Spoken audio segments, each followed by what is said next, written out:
My dad used to be a keen footballer.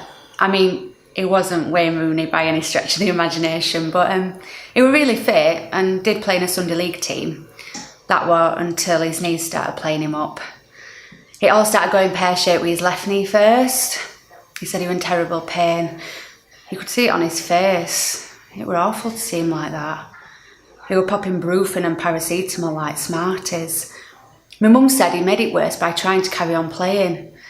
Anyway, after a while, his right knee started playing up as well, although nowhere near as bad as the left one.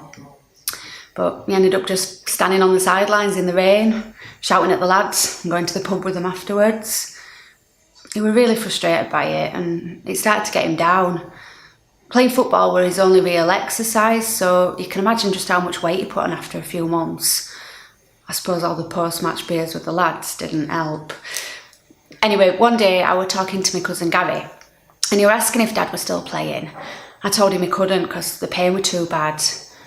He said that the same thing had happened to him and he'd got a new knee on the NHS. Gave him a new lease of life and he were hoping to start doing some exercise again soon. Well, I couldn't wait to tell Dad about it. And Dad were over the moon that something could be done about it, so he went off to see his GP. She said he had osteoarthritis in his knees. I thought that was something that only old people got, and he's only just turned 60.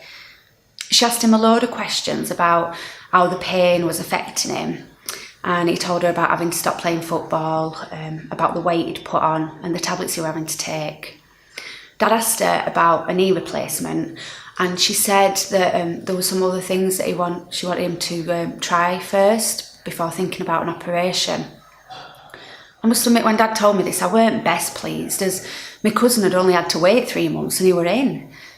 But then he does live in Leicester, so maybe things are different there. Mind you, it don't seem fair if you're treated differently depending on where you live, does it? Well, Dad told his GP that he wasn't happy about it. In fact, I think he got a bit bullshit, to be honest.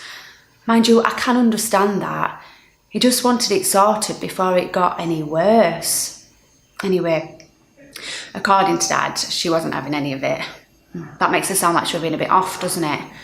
To be fair, I don't think she was. Apparently, she explained that a knee replacement might sound like a small operation, but actually any operation carries its risks and it could take up to 2 years to fully recover. Well, Gary had never said anything about that. She explained that there'd be some other things that might help first before he needed to resort to surgery, and that did help take the sting out of a decision. Obviously, he needed to have some tests first, x-rays and blood tests, just to make sure there was nothing else going on. Anyway, once the results came back, it was definitely osteoarthritis. Dad's GP then referred him for a thing called exercise on prescription to help him shift some weight and put less strain on his knees. At first, he told me he wasn't bothered about going, that it'd just be a bunch of old women trying to get rid of the bingo wings. But anyway, me and Mum managed to persuade him to go and he were hooked. He has sessions with a trained fitness instructor and there's quite a few other blokes go as well, so I think it can get quite competitive. It would have cost an arm and a leg if he had to pay for it himself, and to be honest, he really wouldn't have been able to afford it. She also sorted him out with some proper painkillers, diclofenac, that seemed to be doing the job, although he does get wicked indigestion if he takes them on an empty stomach. According to Dad's GP, if all this doesn't work, then he can have physio and he might need to have some steroid injections in his knees, although I know he doesn't really fancy the sound of that. He hates needles. Anyway, I guess the bottom line is that although I wasn't best pleased when Dad's GP first said that he couldn't just go for a new knee, it's good to know that there's all these other things that he can try first, and if they don't work out, then he can start thinking about surgery.